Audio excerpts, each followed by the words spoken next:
Hi friends, అందరూ ఎలా ఉన్నారు? నేను మీ professor. Welcome back to money heist gang. ఎవరైనా లాస్ట్ వీడియో చూడకపోతే వీడియో ఎండ్ లో పిన్ చేస్తాను, దయచేసి చూడండి. ఈ రోజు మనం యూపీఐ యాప్ ద్వారా ఏదైనా ట్రాన్సాక్షన్స్ చేసినప్పుడు అనుకోకుండా వేరే అకౌంట్ కి వెళ్ళినప్పుడు పానిక్ అవ్వకుండా ఏ విధంగా మనీ వెనక్కి తెచ్చుకోవాలనే విషయాన్ని తెలుసుకుందాం. బ్రౌజర్ ఓపెన్ చేసి బ్రౌజర్ లో ఎన్పిసిఐ వెబ్సైట్ అని టైప్ చేయండి. టైప్ చేసిన వెంటనే npca.org.in అని వస్తుంది. అది క్లిక్ చేస్తే మనం ఎన్పిసిఐ వెబ్సైట్ లోకి వెళ్తాం. ఈ ఎన్పిసిఐ వెబ్సైట్ లో మనం చూడొచ్చు చాలా ఆప్షన్స్ ఉంటాయి. Consumer, media, transaction, developers, business అని. ఇందులో కన్జ్యూమర్ ఆప్షన్ మీద క్లిక్ చేయండి. క్లిక్ చేసిన వెంటనే అందులో యూపీఐ కంప్లైంట్ అనే ఆప్షన్ మీద క్లిక్ చేస్తే మనం వేరొక పేజీలోకి రీడైరెక్ట్ అవుతాం. ఈ యూపీఐ కంప్లైంట్ పేజీలో మనం కొద్దిగా కిందకి స్క్రోల్ చేస్తే కొన్ని ఆప్షన్స్ చూడవచ్చు.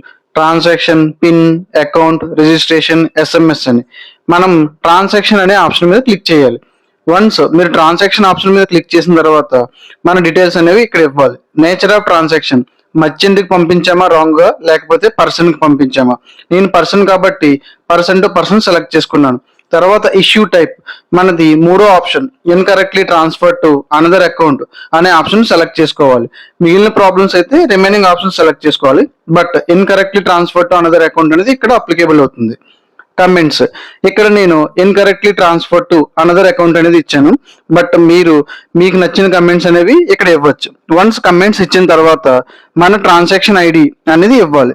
ట్రాన్సాక్షన్ ఐడి అనేది మనకి యూపీఐ యాప్ లో ఉంటుంది. అక్కడ చూసి మీరు ఇక్కడ ఎంటర్ చేయండి.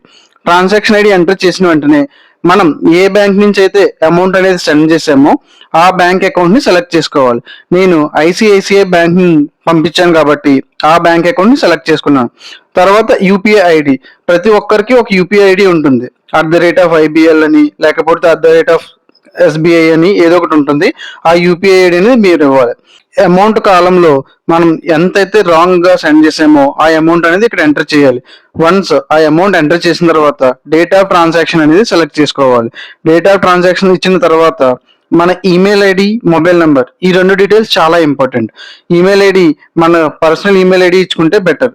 వన్స్ ఈమెయిల్ ఐడి ఇచ్చిన తర్వాత మన మొబైల్ నెంబర్ కాలంలో మన యూపీఐకి ఏదైతే లింక్ ఉందో ఆ మొబైల్ నెంబర్ ఇచ్చుకుంటే చాలా మంచిది. వన్స్ మొబైల్ నెంబర్ ఎంటర్ చేసిన తర్వాత మనం ఏదైతే అమౌంట్ పంపించామో ఆ అమౌంట్ స్క్రీన్ షాట్ అనేది అటాచ్ చేయాలి. ఈ స్క్రీన్ షాట్ మనకి యూపీఐ యాప్ లో మనం స్క్రీన్ షాట్ తీసుకోవచ్చు లేదా డౌన్లోడ్ చేసుకోవచ్చు. వన్స్ ఈ స్క్రీన్ షాట్ అటాచ్ చేసిన తర్వాత మనం సబ్మిట్ బటన్ క్లిక్ చేయాలి. సబ్మిట్ బటన్ క్లిక్ చేస్తే దీంతో మన కంప్లైంట్ అనేది రిజిస్టర్ అవుతుంది. కంప్లైంట్ రిజిస్టర్ అయిన 24 గంటల్లో ఎన్పిసిఐ వాళ్ళు చెక్ చేసి మన ట్రాన్సాక్షన్ జెన్యూన్ అయితే మన అమౌంట్ ని మనకు రిఫండ్ చేస్తారు. ఈ విధంగా మనం ఎవరికైనా అనుకోకుండా అమౌంట్ సెండ్ చేస్తే పానిక్ అవ్వకండి. ఈ ప్రాసెస్ ఫాలో అయ్యి మీ మనీని మీరు వెనక్కి తెచ్చుకోండి. ఏదైనా ఒక విషయం తెలుసుకోవడమే కాదు, తెలివిగా ఆచరణలో కూడా పెట్టాలి. అప్పుడే మనం తెలుసుకున్న మరియు నేర్చుకున్న విషయానికి అర్థం ఉంటుంది. ప్రాక్టికల్గా అప్లై చేయకపోతే ఎంత నేర్చుకున్నా వ్యర్థమే. So stay smart and practical. ఇంకొక విషయం, అందరూ వీడియోస్ చూస్తున్నారు కానీ సబ్స్క్రైబ్ చేసుకోవట్లేదు. ప్లీజ్ అందరూ సబ్స్క్రైబ్ చేసుకోండి. మీ అందరి ముందుకి ఇంకా ఎన్నో కొత్త విషయాలు తీసుకుని వస్తా. So subscribe and join money heist gang. మనం అందరం ఒక ఫ్యామిలీ లాగా మనీ హీస్ గ్యాంగ్లో ఒక ప్రొటెక్టివ్ సర్కిల్ క్రియేట్ చేసుకుందాం. మన మనీ హీస్ ఛానల్లో ఇలాంటి ఎంతో వాల్యుబుల్ ఇన్ఫర్మేషన్ ఎప్పటికప్పుడు షేర్ చేస్తా. వీడియో నచ్చితే లైక్ చేసి మీ ఫ్రెండ్స్ అందరికీ షేర్ చేయండి. ఎందుకంటే ఎవరు కూడా ఇలాంటి స్కామ్స్లో ఇరుక్కోకూడదు. Until next video, Bella Ciao.